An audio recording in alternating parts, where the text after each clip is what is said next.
Good morning, all. I would like to call this meeting to order and welcome everyone, all members of council, to our staff that'll provide us facts and information so we can make decisions in the best interest of all residents of our municipality, the full-time and seasonal residents. Welcome also to any members of the public that are joining us and the media this morning. Meetings of council are live streamed on the Township's official website in accordance with the live streaming and virtual participation of meetings policy. Do any members of council have a pecuniary interest or general nature thereof to indicate at this time of any agenda item that we have today? Okay, I thank you for that. We do have two sets of minutes, those being the council meeting minutes of the 5th of May and the committee of adjustment of the same day, and I would entertain a mover and a seconder for the adoption of these minutes. Councillor Blake moves, Councillor Forrester seconds, that Ashfield-Colborne-Wawanosh Township Council hereby adopt the minutes as provided in items 3.1 and 3.2. Are there any questions on either of these set of minutes? Seeing none, all in favor of the motion? And that is carried. Thank you. Open forum is an opportunity for any members of the public to make any comments that they would care to regarding any agenda item that we have today. Are there any members of the public that would care to make any comments at this time? Seeing none, we do not have any delegations this morning. We will move into our Treasury Department, and that being the payment of the current accounts. And I would entertain a mover and a seconder to authorize these, please. Councillor Hickey moves, Councillor Miltonberg seconds, that Ashfield-Colborne-Wawanosh Township Council hereby authorizes the payment of the May 2026 accounts as presented. Do we have any questions on these numbers? Seeing none, all in favor of the motion? And that is carried. Thank you. 6.2 is the payment of the previous month's actual accounts, and I would entertain a mover and a seconder for these, please. Councillor Blake and Councillor Forrester seconds, that Ashfield-Colborne-Wawanosh Township Council hereby approves the payment of the April 2026 accounts in the amount of $789,564.18. Are there any questions on any of these numbers? Deputy Mayor, please. Thank you, Mr. Mayor. And it's probably under equipment, rentals, I just lost it. Caledonia, it says Caledonia Park, and we rented a roller from them. See if I can find it again. Sorry, I just lost it. Okay, I think CAO may have a comment on that, please. That's Lucknow Recreation. Yeah, it says Lucknow Recreation under, but why would it say Caledonia? Is that where it came from? That's Caledonia Park. Oh, is that what they? That's the name of the park. I didn't know they called that. Sorry about that. I thought it was from Caledonia. Okay. Any other questions? If not, we have a motion that has been moved and seconded. All in favor of the motion? And that is carried. Thank you. 6.3 is the summary revenue / expenditure reports, and I would entertain a mover and a seconder for these, please. Councillor Hickey moves, Councillor Snoblin seconds, that Ashfield-Colborne-Wawanosh Township Council adopts the summary revenue / expenditure reports as written for the township, the Lucknow and District Medical Center, Lucknow and District Recreation from January to April of 2026. Do we have any questions on any of these numbers? Seeing none, all in favor of the motion? And that again is carried. Thank you. 6.4 is the Canada Summer Jobs Grant update that has been provided to us by our treasurer. And I would entertain a mover and a seconder to authorize the treasurer to execute this agreement. Deputy Mayor Vanstone moves, Councillor Forrester seconds, that Ashfield-Colborne-Wawanosh Township Council authorize the treasurer to execute the Canada Summer Jobs 2026 funding agreement on behalf of the corporation of the Township of Ashfield-Colborne-Wawanosh. Do we have any questions on this? Councillor Snoblin first, please. A question, I guess, to the CAO. So this is for 2 public works summer student positions, but we do have 2 in the office. Is that correct? That's correct. And I'll let maybe Ellen add to that. I can't recall what her application was. Okay, thank you for that. Ellen, please. Yeah, so we applied for funding for the 4 summer student positions and we were approved for 2. So I think that's pretty standard for the grant. In the past, we've been funded for, 1 or 2 of the positions, and it's typically the one that's most aligned with the priorities of I think this is a federal program, so of the local, like the local priorities for the area. Okay, a follow-up, please. And I just want to let anybody know, like, I have no problem with, all of this, but I'm just curious about the financial part of it. So this $4,928, what percentage of the employees' wages would that cover for the two public works? And maybe just ballpark, would it be like 50% of the wages? Or, and then in terms of all four of the students, would that be represent maybe 25% of the wages? I have no idea what their wage is, so I'm just curious to know, like, I don't want to say shortfall, but I don't know what other word to use other than shortfall. What would be the difference between all four of those and what we get the grant for? Just out of curiosity. Okay, thank you for that. Treasurer, please. So the Canada Summer Jobs Program provides funding up to 50% of the minimum wage for the area. So it doesn't really matter what the employer is paying their employee. Right. It's based on the minimum wage of the province. So we're getting 50% of 18, or we're getting $8.80 per hour. And our public works employees work 40 hours a week. And this is based on 35 hours a week. And we're getting funding for 8 weeks. And I think the summer students are here for probably 16 or 18 weeks. So it's Okay. really a small portion of their wage.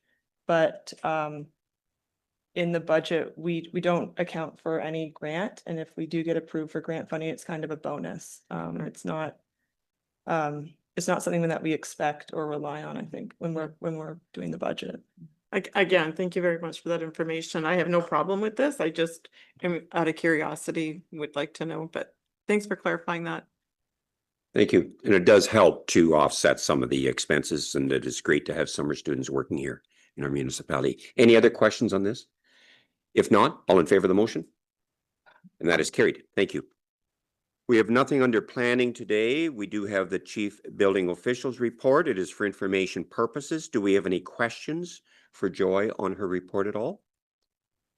Seeing none, under administration, we have the Dungannon lot tender results that have been circulated. And I would entertain a mover and a seconder for the acceptance of these bids, please. Councillor Miltenberg moves, Councillor Hickey seconds, that council accept the bid of $52,000 for the sale of Dungannon lot number 1 from Anthony Schneider, and further that council accept the bid of $67,666.44 for the sale of Dungannon lot number 2 from Amanda Hawk, and further that council accept the bid of $45,500 for the sale of Dungannon lot 4 from Wesley Boys, and that the agreement of purchase and sale be prepared by our solicitor with all the conditions of the sale for each transaction and adopted by bylaws. Do we have any questions in any of these? Certainly a good news report that we made these available, and there was interest in them, and it's positive all the way around. All in favor of the motion? And that is carried. Thank you. 9.2 is an accessible dock at Balls Bridge. We have read the report on this, and Central Huron have a community improvement program proposal for the installation of GridX mats and an accessible launch, and we would be authorizing Central Huron to place the mats and launch on the Township of Ashfield-Colborne-Wawanosh side of the Balls Bridge, and further that Central Huron would be responsible for maintaining the liability insurance for the program and ensure that the assets are insured through Central Huron's insurance provider, and that Central Huron shall also be responsible for the placement, removal, operation, maintenance, and storage of the GridX mats and accessible launch at Balls Bridge. Do we have any questions on this? Councillor Miltenberg first, please. Yeah, first of all, I think it's great. But I'm just a little confused and I'd like some clarification. So is there a request for money from us, or they're asking us because it's on our side? Is that it? I was having a little difficulty following there. Okay, thanks for the question. CAO, please. It's fully funded by a grant that they got, and all they're asking for permission basically to come on our side. Oh, that's pretty cool. All right, that's it. Thank you. Any further questions on this? If not, I will ask for a show of hands if we are in support of this. And that is supported by council. Thank you.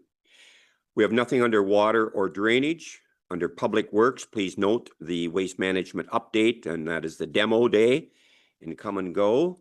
And that is in our agenda package, and it will be held here from 3 to 7. Information purposes, comment, Councillor Miltenberg, please. Yeah, I think it's great. Just wondering a little clarification. Do we have a schedule of how they're gonna be, I'm assuming, phased in or any of that, or this is just kind of an overview and then we're gonna move on from there? Okay, thanks for the question. Tom, please. We're working with Waste Management on collection details, and as soon as they're all hammered out, they'll be good. As soon as they're hammered out, we've got public communication to distribute. Okay, thank you for that. Do you have anything to add, CAO, please? Yeah, so if you recall from our last council meeting, there was a report advising about how the rollout was gonna happen. So if that's already came to council, and staff's been very busy trying to get this out the door and rolling. So. Yes, please continue. Yeah, and thank you for that. My question is, there may be some residents who didn't read last week's agenda, so will that information be presented at this meeting, I guess was really my question. Thank you for the question. CAO, please. There's lots of materials that'll be going out to folks, so they won't be in the dark. There's a letter going out hopefully this week to everyone. So, That's super. I know I always read those letters Yeah. when they come. so stay tuned. Let staff work with waste management, and the end of the day, it is waste management program. They do the service for us, but they have decided to do the wheelie bins, but staff's working on letters and they'll be going out to the public hopefully this week, and they'll tell everyone exactly what they need to know. Perfect. Thank you for that. And I did attend a couple of Cottagers Association annual meetings. And thank you very much, Tom, for coordinating with them as far as bin placement and that sort of thing. They certainly appreciate that communication. Okay. We have now council committee reports. Does anyone have any committee reports that they would like to share? And I will go first to Councillor Forrester, please. Okay, thank you, Glenn. I think it was Wednesday last week. It was at 2 o'clock in the afternoon meeting for doctor recruitment. We were just discussing, there's 3 potential people, that doctors and specialists that want to actually come to Wingham. So we were discussing the benefits that we could give them. Okay, thanks. Perfect. Thank you for that. Any other committee reports? Councillor Miltenberg, please. Sorry, I don't mean to prolong this, but are they interested in coming to work for the Listable Wingham Alliance, or are they interested in coming to Wingham? Thank you for the question. Councillor Well, Forrester, please. It's Wingham and Listowel, so it's going to be, the one's a surgeon, so it's going to go back and forth. Perfect. Thank you. Any additional committee reports? As indicated, I did attend a couple of Cottagers Association annual meetings, and they're certainly appreciative of the communication from our municipality. Welcome or congratulations on that, Kelly, and thank you for that. It was a priority of this council to improve our communication with our residents, and Kelly is very capable with that, and they certainly appreciated Tom's communication, whether it be for road maintenance or in lately as far as the waste management situation. So I wanted to pass that on. We have no correspondence for direction. We do have 2 items of correspondence for information, and those are noted. Oh, yes. And I apologize for missing new business. Does anyone have any new business that they would like to bring up for a future meeting? Seeing none. The AMO conference is coming up on the 16th to the 19th of August in Ottawa. Councillor Miltenberg and myself are registered for that. We have no bylaws to consider today, and we do have a closed session. And so I would entertain a mover and a seconder that we move into our closed session. Councillor Forrester moves, Councillor Miltenberg seconds, that Ashfield-Colborne-Wawanosh Township Council move into a closed session in accordance with section 239 in brackets 2 in brackets E of the Municipal Act, with the CAO, Clerk, and Public Works Superintendent remaining in attendance at 9:14 a.m. for the purpose of discussing litigation affecting the municipality. All in favor of this motion? And that is carried, and we will give our Deputy Clerk an opportunity to secure the meeting. Thank you very much to all members of the public and media for joining us this morning.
We are back in our open session, and I will ask our deputy clerk for reporting out of our closed session, please. There's nothing to report. Thank you. We do have the confirmatory bylaw, and I would entertain a mover and a seconder for this, please. Councillor Hickey moves, Councillor Forrester seconds, the leave be given to introduce bylaw number 30-2026, being a bylaw to confirm the proceedings of the Township of Ashfield-Colborne-Wawanosh Council meeting held on May 19th, 2026, and then it now be read severally, a first, second, and third time, and finally pass this 19th day of May, 2026. All in favor of this motion? And that is carried. And do we have a motion to adjourn our meeting? Councillor Blake moves, Councillor Forrester seconds, that Ashfield-Colborne-Wawanosh Township Council does now adjourn to meet again on the second day of June 2026 at 9 a.m. or at the call of the mayor. All in favor of this motion? And that is carried. I thank you, and thank you all members of council for your attendance.